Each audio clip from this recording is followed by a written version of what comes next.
Welcome back to official Akhtar Rahman sir YouTube channel. एक नए video में आपका फिर से बहुत बहुत वेलकम है दोस्तों। सीटेट केंद्रीय शिक्षक पात्रता परीक्षा 6 सितंबर पेपर 1 के लिए आज के इस वीडियो में हम परिसर अभ्यास ईवीएस पेडागोजी को लेकर कुछ इंपॉर्टेंट और सिलेक्टेड क्वेश्चन देखने वाले हैं दोस्तों। क्योंकि परिसर अभ्यास जो होता है दोस्तों, पर्यावरण अध्ययन जो होता है, ईवीएस पेडागोजी जो होती है दोस्तों, वो पेपर 1 के लिए बहुत ज़्यादा इंपॉर्टेंट सब्जेक्ट होता है। तो इस वीडियो के माध्यम से हम जानेंगे कि जिस प्रकार के प्रश्न आपको परीक्षा में पूछे जाते हैं उसका संपूर्ण एनालिसिस कर आप लोगों के लिए इंपॉर्टेंट और सिलेक्टेड क्वेश्चन आज के इस वीडियो में हमने लेकर आए दोस्तों। तो चलिए वीडियो में आगे बढ़ते हैं। आगे बढ़ने से पहले अगर आप हमारे चैनल पर नए हो तो चैनल को सब्सक्राइब कीजिए, साथ ही साथ बेल नोटिफिकेशन को ऑन कीजिए ताकि आपको आने वाले वीडियोस के नोटिफिकेशन जो है वो आसानी से मिल पाए। और दोस्तों, अगर आप हमसे जुड़ना चाहते हो तो डिस्क्रिप्शन में जाकर आपको हमारे टेलीग्राम और व्हाट्सअप चैनल को ज्वाइन कर लेना है, जहां से आपको तमाम अपडेट वक्त वक्त पर देखने के लिए मिलेंगी। साथ ही साथ अगर आप हमारे चैनल की मेंबरशिप हासिल करना चाहते हो तो सिंपली ज्वाइन बटन को ज्वाइन कर आप हमारे चैनल की मेंबरशिप हासिल कर सकते हैं। सीटेट 6 सितंबर 2026 के लिए आपको हमारे सभी लाइव प्लस रिकॉर्डेड लेक्चर बिल्कुल फ्री में देखने के लिए मिलेंगे। तो अभी ज्वाइन वाले बटन को ज्वाइन कर क्या है सर, आपको हमारे चैनल की मेंबरशिप हासिल कर लेनी है। वीडियो को प्लीज लाइक कीजिए और चैनल पे नए हो दोस्तों तो चैनल को सब्सक्राइब कीजिए। पहला प्रश्न आपकी स्क्रीन पर दिया गया है सर। जिस प्रकार से प्रश्न यहां पर पूछा गया है कि भारत में 7:30 PM मतलब शाम के 7:30 बज रहे हैं, उसी दिन 2 PM कहाँ होगा, मतलब 2 PM मतलब ठीक 5.5 घंटा पहले का टाइम कहाँ पर होगा। इस प्रकार से प्रश्न यहाँ पर पूछा गया है। 4 विकल्प आपके सामने दिए गए दोस्तों और सिंपल सी बात है कि लंदन में होगा, मतलब आपका विकल्प जो डी दिया गया है, ऑप्शन जो डी दिया गया है वो यहाँ पर क्या है सर, राइट विकल्प होगा। चलिए बढ़ते हैं अगले प्रश्न की तरफ। सर स्टेटमेंट टाइप क्वेश्चन आपकी स्क्रीन पर आ चुका है। प्रश्न पूछा गया है कि निम्नलिखित में से कौन सा पर्वत उत्पत्ति ज्वालामुखी से मानी जाती है, या कौन से पर्वत की उत्पत्ति ज्वालामुखी से मानी जाती है। तो देखिए माउंट किलिमांजारो ज्वालामुखी पर्वत है जो कि अफ्रीका खंड में है दोस्तों। फुजियामा ज्वालामुखी पर्वत है जो कि आप कहेंगे दोस्तों कि जापान में है, लेकिन आल्प्स पर्वत जो है दोस्तों ये ज्वालामुखी पर्वत नहीं है। मतलब आपके विकल्प 1 और विकल्प 2 मतलब ए भी यहाँ पर क्या है सर, सही रहेगा। ऑप्शन जो सी दिया गया है, विकल्प जो सी दिया गया है वो यहाँ पर क्या है आपका राइट विकल्प होगा दोस्तों। इस प्रकार से स्पष्टीकरण यहाँ पर दिया गया है कि आल्प्स पर्वत यह यूरोप में स्थित एक प्रमुख वलित पर्वत है। इसका निर्माण टेक्टोनिक प्लेटों अफ्रीका और यूरेशिया प्लेटों के आपस में टकराने के कारण हुआ है, नो कि ज्वालामुखी प्रक्रिया से। तो मतलब आपका विकल्प ए और बी ही यहां पर क्या है दोस्तों, सही रहेगा। मैं आपको बता दूं कि परिसर अभ्यास जो होता है दोस्तों एक स्कोरिंग सब्जेक्ट होता है, ईवीएस पेडागोजी जो होता है वो स्कोरिंग सब्जेक्ट होता है। तो बिल्कुल इत्मीनान से आप क्या है सीटेट को आराम से पास कर सकते हैं, ज्यादा आपने सोचने और टेंशन लेने की जरूरत यहां पर नहीं होती है। सर अगला क्वेश्चन आपकी स्क्रीन पर है। चलिए प्रश्न नंबर 3 पूछा गया है। अब देखिए इसको हम पेडागोजी कहेंगे दोस्तों। ऊपर के जो 2 क्वेश्चन थे वो कंटेंट बेस्ड क्वेश्चन पूछे गए थे, मतलब आपको ईवीएस में, मतलब आपको परिसर अभ्यास में 15 मार्क्स के लिए पेडागोजी दी जाती है दोस्तों, और 15 मार्क्स के लिए आपको कंटेंट के बेस पर क्वेश्चन पूछे जाते हैं। एक ईवीएस शिक्षिका अपने छात्रों से कल्पना करने और उत्तर देने को कहती है, क्या होता अगर पृथ्वी से सभी पक्षियों को एक साथ मार दिया जाता। ऐसे प्रश्न, अब देखिए प्रश्न क्या पूछा गया कि सर अगर पृथ्वी के सभी पक्षियों को एक साथ मार दिया जाता तो क्या होता। ये किस प्रकार का प्रश्न है। 4 विकल्प आपके पास दिए गए। तो देखिए सर आप कहेंगे कि सर ये तो काल्पनिक प्रश्न है। काल्पनिक प्रश्न ये हो सकता है, लेकिन उत्तर होगा दोस्तों अपसारी प्रश्न, क्योंकि सीटेट क्या कहता है दोस्तों, मनोवैज्ञानिक क्या कहता है कि ऐसी बातों को अपसारी कहा जाता है। हम इसका स्पष्टीकरण आपको बताएंगे, ना कि काल्पनिक। स्पष्टीकरण आप देखने के बाद समझ पाएंगे कि अपसारी प्रश्नों यह प्रश्न काल्पनिक प्रश्न की श्रेणी में भी आता है, लेकिन शैक्षणिक और मनोवैज्ञानिक दृष्टि से ऐसे प्रश्नों को मुख्य उद्देश्य अपसारी सोच यानी लीक से हटकर सोचने की क्षमता को बढ़ावा देना होता है। इसलिए ऑप्शन बी इसका सबसे उपयुक्त और सटीक आंसर क्या है दोस्तों यहां पर होने वाला है। चलिए अगला प्रश्न आपकी स्क्रीन पर आ चुका है। सर प्रश्न नंबर 4 पूछा गया है। देखिए आप जिस प्रकार से चौथा क्वेश्चन यहां पर दिया गया है कि तेलंगाना के सापेक्ष गुजरात और बिहार की क्रमश स्थिति क्या है। तो देखिए दोस्तों तेलंगाना कहां पर होता है, तो साउथ में होता है। अब साउथ से अगर आप देखेंगे दोस्तों तो ये गुजरात है और ये बिहार है, बिल्कुल आप याद रखेंगे। तो इनकी स्थिति आपको बतानी है। तो देखिए ऑप्शन जो सी है कि उत्तर पश्चिम में आपका क्या होगा दोस्तों, तो गुजरात होगा, और उत्तर पूर्व में आपका बिहार होगा। तो विकल्प जो सी दिया गया है, ऑप्शन जो सी दिया गया है वो यहां पर क्या है आपका राइट विकल्प होना है। ऑप्शन सी सर सही आंसर हो जाएगा। चलिए प्रश्न नंबर 5 की तरफ बढ़ते हैं। सर 5वां क्वेश्चन स्क्रीन पर आ चुका है। सर पांचवा प्रश्न पूछा गया है कि पौधों की एक प्रजाति एक्स है जो बहुत अधिक संख्या में पैदा होती है, ओके, लेकिन पूरे विश्व में भारत के वाय भागों में ही पाई जाती है। यह किस प्रकार की प्रजाति है? हम कहेंगे कि सर एक प्रजाति है पेड़ों की, वो बहुत ज़्यादा पैमाने में मतलब पैदा होती है लेकिन सिर्फ महाराष्ट्र में ही पाई जाती है, तो इसको आप किस प्रकार की प्रजाति कहेंगे दोस्तों? तो सिंपल सी बात है, इसको हम सर क्या कहेंगे? स्थानिक प्रजाति कहेंगे। मतलब आपका विकल्प जो बी दिया गया है, ऑप्शन जो बी दिया गया है, वो यहां पर क्या है दोस्तों? बिल्कुल राइट विकल्प हो जाएगा। चलिए प्रश्न नंबर 6 की तरफ बढ़ते हैं। वीडियो को प्लीज लाइक करेंगे दोस्तों, और चैनल पे नए हो तो चैनल को सब्सक्राइब करेंगे, क्योंकि सारे क्वेश्चन जो आप लोगों के लिए यहां पर आने वाले हैं वो सिलेक्टेड है, इंपॉर्टेंट है और महत्वपूर्ण है 6 सितंबर 2026 पेपर 1 के लिए। सर प्रश्न पूछा गया है कि पोचमपल्ली खूबसूरत डिजाइन की चमकदार रंगों की साड़ियां और विशेष प्रकार की बुनाई, जिसे भी पोचमपल्ली ही कहते हैं, के लिए विख्यात जिला है। यह निम्नलिखित में से किसका भाग है? सर सिर्फ क्वेश्चन को बड़ा किया गया है, क्वेश्चन को बड़ा किया गया है। आपसे पूछा गया है कि पोचमपल्ली कहां पर है, तो हम कहेंगे सर कि पोचमपल्ली जो है वो तेलंगाना में है। सिंपल सी बात है। विकल्प जो बी रहेगा, ऑप्शन जो बी रहेगा सर, वो यहां पर क्या है? आपका राइट विकल्प हो जाएगा। चलिए अगले प्रश्न की तरफ बढ़ते हैं दोस्तों। स्टेटमेंट टाइप क्वेश्चन यहां पर दिया गया है, आप देख सकते हैं सर कि प्रश्न पूछा गया कि निम्नलिखित में से कौन बाल केंद्रित रणनीतियों का सबसे अच्छा दर्शाता है? अब देखिए, बाल केंद्रित रणनीतियों को सबसे अच्छा कौन दर्शाता है? हम कहेंगे सर कि चर्चा का इसमें समावेश आपको करना है। और विकल्प में आपको क्या दिया गया है सर? विकल्प में आपको दिया गया कि कोई दो ही ऑप्शन सही है, तो चर्चा है, तो मतलब आपका पहला ऑप्शन जहां नहीं है उसको आपने क्या करना है? कट कर देना है। अब आपके पास बचे दो ऑप्शन, मतलब बी और सी। ये तुक्का लगाने का, तर्क लगाने का भी तरीका होता है। अब आपके पास दो ऑप्शन बचे सर, दो में से कौन सा ऑप्शन आप यहां पर क्या है लेना चाहेंगे? तो देखिए यहां पर आपका जो रहेगा सर सर्वेक्षण, मतलब विकल्प जो डी रहेगा वो सही है, मतलब ऑप्शन बी सही हो जाएगा। ऑप्शन बी सही हो जाएगा। इसका स्पष्टीकरण हम यहां पर देख पाएंगे दोस्तों। जिस प्रकार से बताया गया है, जिस प्रकार से स्पष्टीकरण स्पष्ट तरीके से दिया गया है कि बाल केंद्रित शिक्षण रणनीतियों वे होती है जिसमें छात्र निष्क्रिय श्रोता रहने के बजाय सीखने की प्रक्रिया में सक्रिय रूप से भाग लेता है, मतलब बच्चा एक्टिव रहता है। दिए गए विकल्पों का विश्लेषण इस प्रकार है। अब अगर आप बात करेंगे सर कि चर्चा क्या होती है, देखिए चर्चा क्या होती है, तो आपको बताया गया स्पष्ट तरीके से कि यह पूरी तरह से बाल केंद्रित है, क्योंकि इसमें छात्र आपस में संवाद करते हैं, अपने विचार व्यक्त करते हैं और आलोचनात्मक सोच विकसित करते हैं। सर्वेक्षण सर्वे क्या होता है? यह भी बाल केंद्रित है, क्योंकि इसमें छात्र स्वयं सक्रिय होकर डेटा इकट्ठा करता है, अपने परिवेश की खोजबीन करते हैं और व्यावहारिक रूप से सीखते हैं। तो आपका विकल्प जो बी रहेगा सर, ऑप्शन जो बी रहेगा वो यहां पर क्या है? बिल्कुल राइट विकल्प होगा। चलिए प्रश्न नंबर 8 आपकी स्क्रीन पर आ चुका है सर। 8वां प्रश्न है कि रवि ने एक गिलास में जल लिया, उसमें उसने एक साबुत नींबू डाल दिया, फिर वह उस गिलास में बहुत सारा नमक डालता है, आधा चम्मच एक बार में।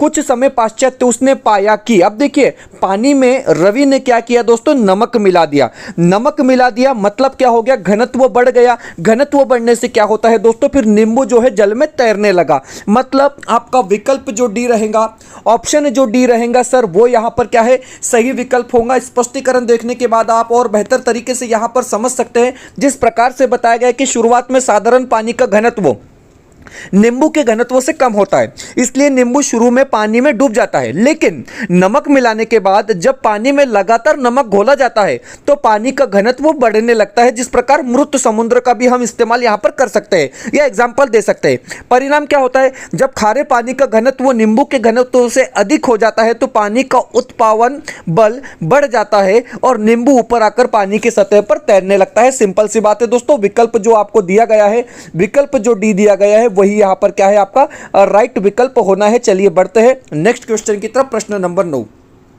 सर, क्वेश्चन नंबर 9 एक स्टेटमेंट टाइप क्वेश्चन है, इसीलिए हम इसको एक ही स्क्रीन पे यहां पर क्या है लेना चाहेंगे।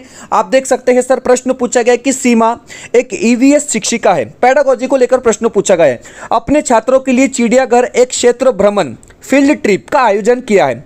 निम्नलिखित में से कौन चिड़ियाघर की यात्रा के सबसे उपयुक्त उद्देश्य है? अब देखिए चिड़ियाघर की यात्रा के सबसे बेहतर उद्देश्य क्या होने चाहिए? 4 विकल्प आपको दिया गया। सर देखिए चिड़ियाघर के जानवरों के नाम याद कराना। सर हमने कहा कि याद कराना जहां पर आता है पूरी तरीके से नेगेटिव हो जाता है। पहला ऑप्शन नहीं होगा, पहला ऑप्शन नहीं होगा, कट कर दो, क्योंकि जहां जहां पहला ऑप्शन आ रहा है उसको कट कर दो। सर जहां जहां पहला ऑप्शन आ रहा है उसको कट कर दो, खत्म ही काम हो गया। आपको जवाब मिल गया कि सर ऑप्शन डी सही हो जाएगा, क्योंकि पहला ऑप्शन नहीं होगा मतलब पॉसिबल है कि 2, 3, 4 होंगे, क्योंकि 3 में ऑलरेडी एक ऑप्शन आ चुका है। तो आपका जानवरों से संबंधित अवधारणाओं को जोड़ना सही है, प्रक्रिया कौशल को बढ़ावा देना सही है, चिड़ियाघर में छात्रों के सीखने का आकलन करना सही है। मतलब विकल्प डी क्या रहेगा सर, सही आंसर हो जाएगा। क्योंकि सीटेट क्या कहता है दोस्तों, सीटेट कहता है कि चिड़ियाघर के जानवरों के नाम याद करना राष्ट्रीय पाठ्यचर्या रूपरेखा, मतलब नेशनल करिकुलम फ्रेमवर्क और ईवीएस शिक्षण के अनुसार रटने या याद करने रोट को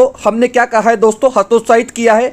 क्षेत्र भ्रमण का उद्देश्य केवल नामों को रटना नहीं बल्कि उनके व्यवहार और पर्यावरण को समझना होता है। मतलब विकल्प डी आपका क्या रहेगा सर, ऑप्शन डी आपका बिल्कुल सही विकल्प यहां पर क्या है माना जाएगा।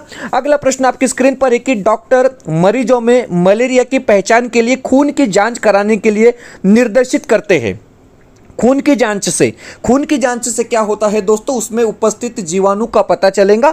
मतलब विकल्प जो बी रहेगा, ऑप्शन जो बी दिया गया है सर, वो यहां पर क्या है आपका राइट विकल्प होगा। एक बात को नोट करेंगे दोस्तों कि सीटेट या ईवीएस के आधिकारिक प्रश्न के संदर्भ में यह जीवाणु शब्द का प्रयोग व्यापक रूप से खून में मौजूद सूक्ष्म जीवों, रोगाणुओं यानी फ्लैस्डियम परजीवी के लिए किया गया है। मतलब विकल्प बी जो रहेगा सही आंसर होगा। ऑप्शन बी जो रहेगा दोस्तों आपका बिल्कुल सही विकल्प होगा। दोस्तों वीडियो बेहतर लगता है तो प्लीज़ वीडियो को लाइक कीजिए। अगर आप हमारे चैनल पे नए हो तो चैनल को सब्सक्राइब कीजिए। डिस्क्रिप्शन में आपको हमारे टेलीग्राम और व्हाट्सअप चैनल की लिंक दी गई है, वहाँ से आप हमारे टेलीग्राम और व्हाट्सअप चैनल को ज्वाइन कर सकते हैं। साथ ही साथ अगर आप हमारे चैनल की मेंबरशिप हासिल करना चाहते हो दोस्तों, तो सिंपली ज्वाइन वाले बटन को ज्वाइन कर आपको क्या है हमारे चैनल की मेंबरशिप हासिल कर लेनी है। सीटेट सितंबर 2026 के लिए आपको सभी लाइव प्लस रिकॉर्डेड लेक्चर हमारे चैनल के माध्यम से बिल्कुल फ्री में देखने के लिए मिलेंगे। तो अभी ज्वाइन वाले बटन को ज्वाइन कर आप हमारे चैनल की मेंबरशिप हासिल कर सकते हैं। दोस्तों वीडियो को प्लीज लाइक कीजिए और चैनल पे जितने लोग नए हैं वो प्लीज चैनल को सब्सक्राइब कर लेंगे। चलिए बढ़ते हैं अगले प्रश्न की तरफ। प्रश्न नंबर 11 सर, 11वां क्वेश्चन आपकी स्क्रीन पर है। 11वां प्रश्न पूछा गया कि निम्नलिखित में से कौन से मिजोरम के विशेष नृत्य के रूप में मतलब चेरा में इस्तेमाल होते हैं। अब देखिए मिजोरम का जो नृत्य है दोस्तों चेरो या चेरा उसको हम कहेंगे, तो उसमें इस्तेमाल क्या होता है, तो उसमें इस्तेमाल होता है दोस्तों बांस की डंडिया और ढोल। मतलब विकल्प जो बी रहेगा, ऑप्शन जो बी रहेगा दोस्तों वो सही आंसर होगा। रिसेंटली फरवरी की परीक्षा में ये क्वेश्चन जो है दोस्तों 2026 की परीक्षा में पूछा गया था। प्रश्न पूछा गया कि निम्नलिखित में से कौन से एक उत्पाद पेट्रोलियम से प्राप्त नहीं होता। अब देखिए पेट्रोलियम से प्राप्त कौन सा उत्पाद नहीं होता, तो देखिए कैरोसिन तेल पेट्रोलियम से प्राप्त होता है, मोम पेट्रोलियम से प्राप्त होता है, ग्रीज पेट्रोलियम से प्राप्त होता है दोस्तों। लेकिन जोट्रोपा तेल जो है दोस्तों ये इसका उत्पादन जो है वो पेट्रोलियम से नहीं होता है, क्योंकि विकल्प जो डी रहेगा सर आपका वो सही आंसर हो जाएगा। अगर आप बात करेंगे सर स्पष्टीकरण की, तो देखिए कैरोसिन तेल, मोम और ग्रीज कच्चे तेल मतलब पेट्रोलियम के प्रभाजी आसवन के दौरान प्राप्त होने वाले प्रमुख उत्पाद या फिर उत्पाद है। ठीक है, जोट्रोपा तेल एक वनस्पति तेल है जिसे जोट्रोपा के पौधे के बीजों से प्राप्त किया जाता है। इसका उपयोग मुख्य रूप से बायोडीजल के रूप में किया जाता है, न कि पेट्रोलियम से। चलिए विकल्प जो डी रहेगा वो यहाँ पर क्या है सही आंसर हो जाएगा। चलिए प्रश्न नंबर 13 सर, प्रश्न नंबर 13 रिपीटेड क्वेश्चन है परीक्षा में बार बार ये क्वेश्चन क्या है दोस्तों रिपीट हो रहा है कि वीवर पक्षी के बारे में निम्नलिखित में से कौन सा कथन सही है। सर 4 विकल्प आपको दिए गए हैं और कौन सा कथन सही है, तो देखिए विकल्प डी सही है। मादा वीवर पक्षी जो घोंसला सबसे अच्छा लगता है उसमें ही वह अंडे देती है, यह विकल्प यहां पर क्या है सर सही रहेगा। ऑप्शन डी आपका यहां पर बिल्कुल सटीक आंसर होने वाला है, क्योंकि बताया गया है बिल्कुल स्पष्ट तरीके से बताया गया है कि वीवर पक्षी मतलब बया पक्षी में एक बेहद अनोखी विशेषता पाई जाती है। प्रजनन काल के दौरान केवल नर वीवर पक्षी ही कई खूबसूरत लटकते हुए घोंसले बुनते हैं। इसके बाद मादा वीवर पक्षी सभी घोंसलों का निरीक्षण करती है, उसे जो घोंसला सबसे सुंदर, सुरक्षित और मजबूत लगता है वह उसी का चयन करती है और उसमें अपने अंडे देती है। मतलब विकल्प जो डी दिया गया है, ऑप्शन जो डी दिया गया है सर वो यहाँ पर क्या है आपका सही आंसर हो जाएगा। चलिए प्रश्न नंबर 14 सर, 14वां प्रश्न है कि अगर गीली ब्रेड को किसी बंद डिब्बे में 3 से 4 दिन के लिए रखा जाए, ब्रेड पर कुछ हरे काले धब्बे दिखते हैं, उस पर हरे काले धब्बे क्या है। अब देखिए ये जो हरे काले धब्बे अगर आपको ब्रेड पर नजर आ रहे हैं दोस्तों, ये क्या है, तो ये ब्रेड मोल्ड है। क्या है, ब्रेड मोल्ड है, मतलब विकल्प डी आपका सही आंसर होगा। ब्रेड मोल्ड क्या होता है ये भी हमने जान लेना जरूरी है दोस्तों। तो देखिए यहां पर बताया गया कि जब गीली ब्रेड को बंद डिब्बे में रखा जाता है तो नमी और हवा की कमी के कारण उस पर ब्रेड मोल्ड नामक कवक मतलब फंगस उग जाता है। वैज्ञानिक भाषा में इसे आमतौर पर राइजोपस स्टोलोनिफर कहा जाता है। यह ब्रेड पर हरे काले या भूरे रंग के धब्बों के रूप में दिखाई देता है। चलिए प्रश्न नंबर 15 की तरफ बढ़ जाते हैं। सर 15वां क्वेश्चन आपकी स्क्रीन पर है। प्रश्न पूछा गया है कि सिंपल सी बात है कि निम्नलिखित में से कौन सा नवीकरणीय संसाधन है। टीईटी में भी यह क्वेश्चन पूछा जा चुका है दोस्तों। सौर ऊर्जा क्या रहेगा आपका नवीनीकरण संसाधन है। विकल्प जो सी दिया गया है, ऑप्शन जो सी दिया गया है वो यहाँ पर क्या है आपका राइट विकल्प होना। स्पष्टीकरण की अगर आप बात करेंगे तो नवीकरणीय संसाधन वे होते हैं जो प्रकृति में असीमित मात्रा में उपलब्ध है और उपयोग के बाद स्वतः पुनर्जीवित या रिसाइकल होते रहते हैं।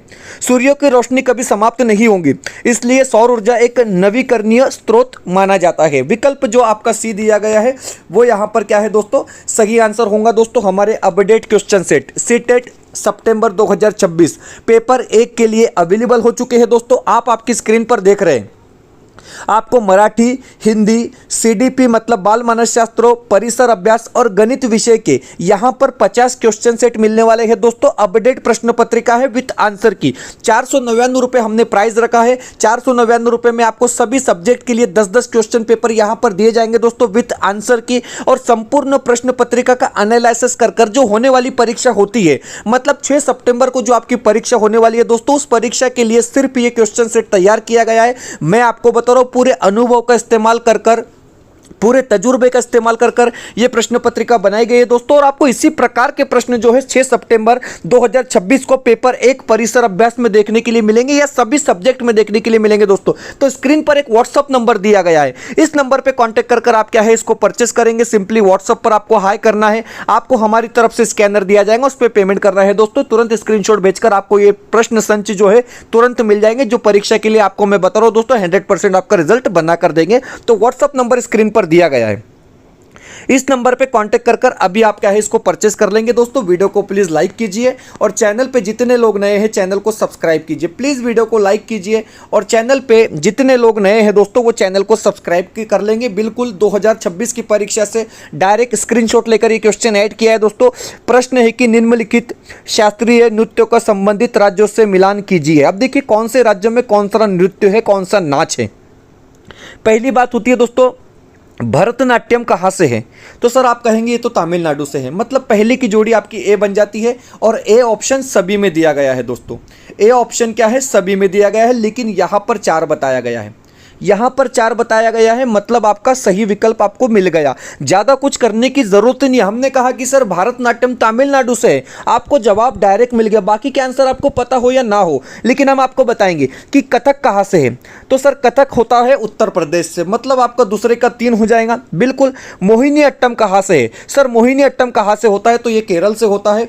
और कुचिपुड़ी कहाँ से होता है, सर ये आंध्र प्रदेश से होता है। मतलब आपका विकल्प डी जो रहेगा, ऑप्शन जो डी रहेगा वो यहाँ पर क्या है सही विकल्प माना जाएगा। चलिए प्रश्न नंबर 17 आपकी स्क्रीन पर आ चुका है कि मध्य प्रदेश के सीमावर्ती राज्य कौन से हैं। बिल्कुल आसान क्वेश्चन है। उत्तर प्रदेश, महाराष्ट्र और गुजरात ये मध्य प्रदेश के सीमावर्ती राज्य आपके श्रेणी में आते हैं। चलिए प्रश्न नंबर 18, सर प्रश्न नंबर 18 आपकी स्क्रीन पर आ चुका है। सर प्रश्न नंबर 18 पूछा गया है कि देखिए हमारे देश के किसी भाग में बने सामान्य घरों के नीचे दिए गए विवरण पर विचार कीजिए। विवरण क्या दिया गया है, ढालू छतों वाले पत्थर अथवा लकड़ी से बने घर कहाँ पर होते हैं। ढालू छत इसलिए होते हैं दोस्तों कि जो बर्फ वगैरह गिरती है फिर वो पिघल कर जल्दी से नीचे गिर जाए, इसलिए इनके घरों की छत जो होती है वो ढालू होती है और ये लकड़ी और पत्थरों से बनाए जाते हैं। हिमाचल प्रदेश की बात हो रही है, बिल्कुल हिमाचल प्रदेश की बात हो रही है। मतलब विकल्प जो डी रहेगा सर वो यहाँ पर क्या है सही आंसर होगा, क्योंकि पहाड़ी क्षेत्रों में भारी बारिश और बर्फबारी होती है, इसलिए यहाँ के घर पत्थर और लकड़ी से बनाए जाते हैं और उनकी छतें ढालू होती है ताकि बर्फ और पानी आसानी से नीचे गिर पाए। मतलब विकल्प डी आपका सर क्या होगा सही आंसर रहेगा। चलिए निम्नलिखित में से उस समूह का चुनाव कीजिए जो मिश्र धातुओं से बनता है। देखिए दोस्तों, मिश्र धातुओं से क्या बनता है, तो आपका स्टील बनता है, ब्रांस बनता है और ब्रांज बनता है। हम आपको बताएंगे कि किन चीज़ों से बनता है। देखिए, ये किन चीज़ों से बनता है दोस्तों, आप यहाँ पर देख पा रहे हैं कि स्टील जो है मुख्य रूप से लोहा और कार्बन मिक्स होता है। ब्रांस में जो है दोस्तों तांबा और जस्ता मिक्स होता है। ब्रांज में आपका तांबा और टीन मिक्स होता है। इस प्रकार ये बनाए जाते हैं। चलिए अगले प्रश्न की तरफ बढ़ते हैं। सर, प्रश्न नंबर 20 आपकी स्क्रीन पर आ चुका है। क्वेश्चन नंबर 20 क्या पूछा गया है, देखिए क्वेश्चन नंबर 20 पूछा गया है कि अभी कथन दिया गया है कि ईवीएस की पाठ्यपुस्तकों में कहानियां और व्याख्यानों का उपयोग किया गया है। बिल्कुल किया गया है, सही है। कारण क्या है, उद्देश्य है कि बच्चों के संवेदनशील बनाना, क्योंकि वह कहानी में पात्रों के साथ तदनुभूति रख सकता है। पाठ्यपुस्तक बच्चों को हमारे समाज के भीतर मौजूद व्यापक मतभेदों के प्रति संवेदनशील बनाना चाहिए। तो बिल्कुल सही है, मतलब डी सही होगा कि कथन भी सही है और कारण भी सही है और व्याख्या भी सही है। विकल्प डी सही होगा सर। ऑप्शन डी आपका क्या है, बिल्कुल सही और सटीक आंसर रहेगा। इस प्रकार से जो है दोस्तों हमने सीटेट ईवीएस पेडागोजी को लेकर पेपर 1 के लिए कुछ इंपॉर्टेंट और सिलेक्टेड क्वेश्चन देखे दोस्तों, क्योंकि जिस प्रकार से प्रश्न परीक्षा में पूछे जाते हैं, मैं आपको बता रहा हूं कि 6 तारीख तक आपने हमको फॉलो करना है दोस्तों। हम आपका 100% रिजल्ट यहां से बनाकर देंगे, क्योंकि जिस प्रकार से प्रश्न पूछे जाते हैं वही हमको पढ़ना है। आप कहेंगे सर 2011 में कैसी परीक्षा होती थी, आप कहेंगे सर 2015 में कैसी परीक्षा होती थी, वैसे क्वेश्चन परीक्षा में अब नहीं पूछे जाते हैं। मेरी बात को आप ध्यान से समझेंगे दोस्तों। ट्रेंड बदल चुका है, प्रश्न पूछने की पद्धति बदल चुकी है। तो जो चीजें आपको बताई जा रही है उन चीजों को आप फॉलो करेंगे तो आपको आराम से जो है दोस्तों 100% रिजल्ट यहां पर बनेगा। और अगर आप नोट्स परचेस करना चाहते हैं, पीडीएफ नोट्स है दोस्तों, 7 फरवरी और 8 फरवरी की परीक्षा में यूज किए गए नोट्स और बहुत जबरदस्त रिजल्ट रहा है दोस्तों। पेपर 1 के लिए आपको हिंदी, मराठी, बाल मानस शास्त्र और परिसर अभ्यास के नोट्स मिल जाएंगे। पेपर 2 के लिए हिंदी, मराठी, बाल मानस शास्त्र और समाज शास्त्र के नोट्स मिलेंगे दोस्तों। कॉम्बो पैक सिर्फ 499 रुपए में। और अगर आप पेपर 1 के लिए लेना चाहते हैं तो 399, पेपर 2 के लिए लेना चाहते हैं तो 399। दोनों पेपर अगर आप लेना चाहते हैं तो 499 में ये नोट्स आपको मिल जाएंगे दोस्तों। मैं आपको बता रहा हूं कि एनसीईआरटी का टोटली सिलेबस हमने इसमें ऐड कर रखा है और परीक्षा के दृष्टिकोण से बहुत जबरदस्त ये नोट्स है दोस्तों। इसको पढ़ लेने के बाद मैं बता रहा हूं कि फेल होने का कोई चांस आपका बचा नहीं रहेगा। इस बात को आप यकीन मानेंगे दोस्तों। स्क्रीन पर एक व्हाट्सएप नंबर चल रहा है, इस नंबर पे व्हाट्सएप कर आप क्या है इसको परचेस करेंगे। सिंपली हाई करना है, स्कैनर दिया जाएगा, आपको पेमेंट करके बस स्क्रीनशॉट भेजना और तुरंत आपको ये पीडीएफ नोट जो है दोस्तों मिल जाएंगे। जेरॉक्स कर आप इसको पढ़ सकते हैं। फिलहाल वीडियो में इतना ही, मिलते हैं नए वीडियो में बेहतर अपडेट के साथ।